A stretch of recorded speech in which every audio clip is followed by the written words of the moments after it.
باندھ رکھی تھی. آزاد چھوڑا ہوتا تو بلی اپنا خود کھانے پانی کا انتظام کر لیتی، لیکن بندھی تھی تو مر گئی. عورت کو افسوس تو ہوا، لیکن حدیث رسول سنو رو. میرے آقا صلی اللہ علیہ وسلم فرماتے ہیں اس خاتون کا انتقال ہوا جو بڑی عبادت گزار تھی. رب کا حکم ہوا کہ اس عورت کو اٹھاؤ جہنم میں ڈالو.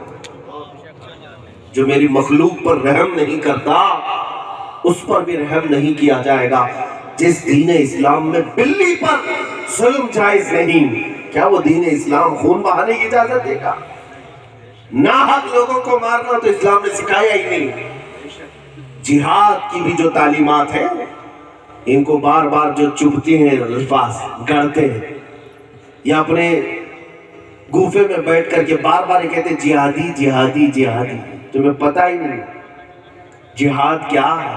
رسول پاک صلی اللہ تعالیٰ علیہ وسلم جب اپنے صحابہ کو تلقین بھی کرتے تو یوں کہتے کسی ملک میں یا کسی دوسری جگہ پر اگر تمہیں لڑائی کی ضرورت پیش آ گئی تو خبردار نہ وہاں کی عورتوں کو ہاتھ لگانا، نہ بوڑھوں کو ہاتھ لگانا، نہ بچوں کو ہاتھ لگانا، نہ وہاں کی عبادت گاہیں توڑنا.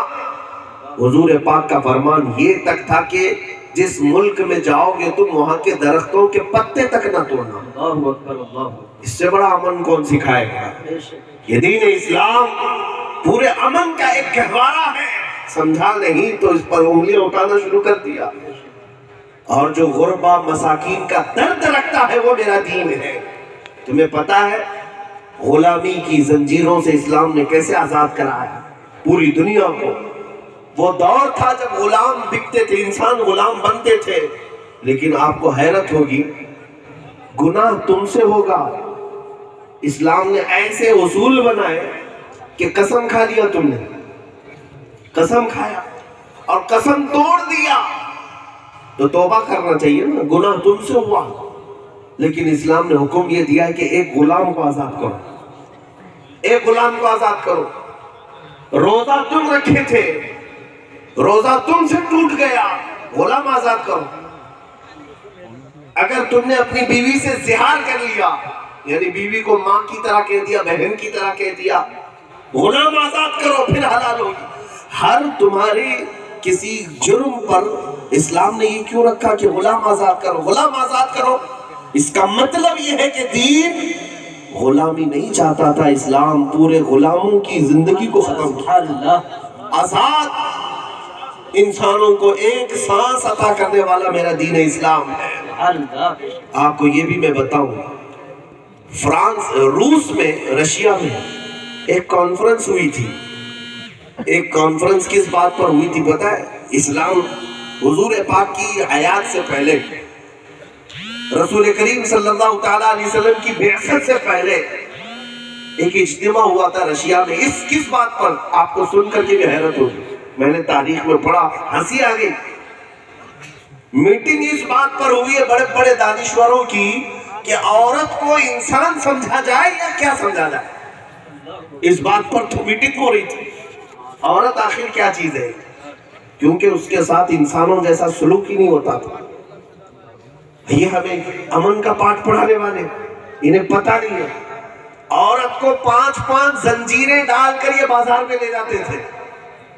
یونان کی جب حکومت آئی، یونان کی ایک گلے میں، 2 ہاتھوں میں اور 2 پیروں میں زنجیر ڈال کر عورت کو لے جایا جاتا تھا. عورت کو تو آزاد انسان رہنے کا حق ہی نہیں تھا. اگر وہ حیض و نفاس کے عالم میں آ جائے تو جانوروں کے ساتھ اسے باندھا جاتا. اس کا گلاس الگ، اس کا برتن الگ، اس کا کھانا الگ. یہ تو عورتوں کے ساتھ سلوک تھا. یہ عورتیں آج سمجھتی کہاں ہیں کہ انہیں عزت کس نے بخشی. انہیں ایسا لگتا ہے کہ ساری مغربی دنیا نے آ کر انہیں عزت بٹھائی. میں آپ کو بتاتا ہوں، جس دنیا نے 5 زنجیریں عورتوں کو باندھ کر بازار میں لے جانے کو فخر محسوس کیا، اسلام کے آتے ہی وہ زنجیریں توڑی گئی اور انہی 5 زنجیروں کو عورت کا زیور بنا دیا. آج بھی عورت نکلس پہنتی ہے نا، گلے میں بھی پہنتی ہے، دونوں ہاتھوں میں چوڑیاں بھی پہنتی ہے، دونوں پیروں میں پائل بھی پہنتی ہے.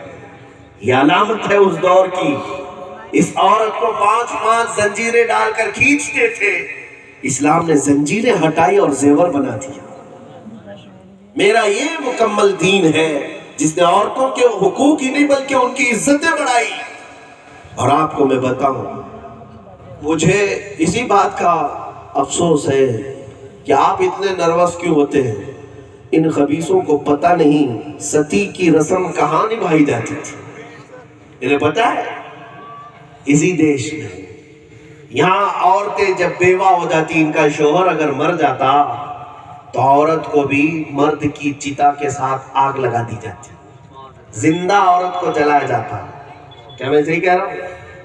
اگر آپ مطالعہ کریں تو پتہ چلے گا یہ ستی کی رسم کہاں تھی، یہ اسی دیش میں۔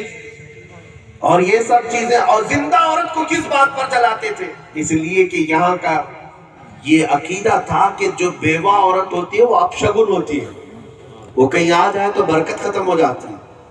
بعد میں چل کر کے جلانا تو بند کر دیا، لیکن ان عورتوں کو جنگل میں بھیجنا شروع کیا، بیوہ عورتوں کو جنگل میں بھیجنا شروع کیا کہ بیوہ عورت گھر کے اندر نہیں رہے گی، باہر چلی جائے گی۔ اور آپ کو پتا ہے پھر زمانہ ترقی کیا تو جنگل میں نہ بھیجتے ہوئے ان کے لیے خاص کمرہ بنا دیا گیا، ان کے لیے ایک الگ بلڈنگ بنا دی گئی کہ ساری بیوہ عورتیں یہیں رہیں گی۔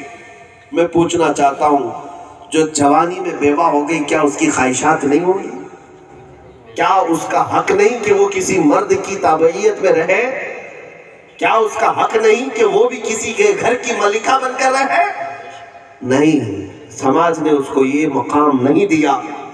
میں بتاؤں آپ کو، یہ مقام اگر کسی نے بخشا ہے تو محمد عربی صلی اللہ علیہ وسلم۔ تمہیں میرے آقا کی شادیوں سے تکلیف ہے؟ میں آپ کو بتاؤں، حضور پاک صلی اللہ علیہ وسلم کی 10 بیویاں ہوئی، سوائے سیدہ عائشہ کے باقی ساری بیویاں یا تو بیوہ تھی یا تو مطلقہ تھی۔ حضرت خدیجہ جس سے پہلا نکاح میرے آقا نے کیا، 2 شوہر آلریڈی ان کے انتقال کر چکے تھے۔ حضرت خدیجہ کے 2 شوہر انتقال، اور دونوں شوہروں سے بچے بھی تھے، اور تیسرے نمبر پر میرے آقا نے ان سے نکاح کیا۔ میرے عزیزوں، 25 سال کا کڑیل جوان کون نہیں چاہتا کہ ایک حسین دوشیزہ سے نکاح کر لے، کنواری لڑکی سے نکاح کر لے؟ کون نہیں چاہتا؟ لیکن رسول اسلام نے یہ پیغام عام کیا کہ بیوہ جنگل میں بھیجے جانے کے لائق نہیں، بلکہ اسے اپنے گھر کی ملکہ بنا کر رکھا جا سکتا ہے۔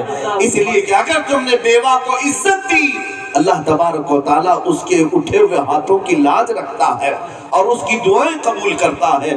عزیزان گرامی، یہ جو عورتوں کے ساتھ برا سلوک کرنے والے ہمیں امن کا پاٹ پڑھانے آئے ہیں، اسلام کی برائیاں دکھانے کے لیے لوگوں کو میڈیا میں بک بک بک بک کرنے آئے ہیں، انہیں پتہ ہی نہیں تم نے کتنی بیٹیوں کو مارا ہے، کتنی بیواؤں کو مارا ہے، کتنی عورتوں کے ساتھ ظلم کیا ہے۔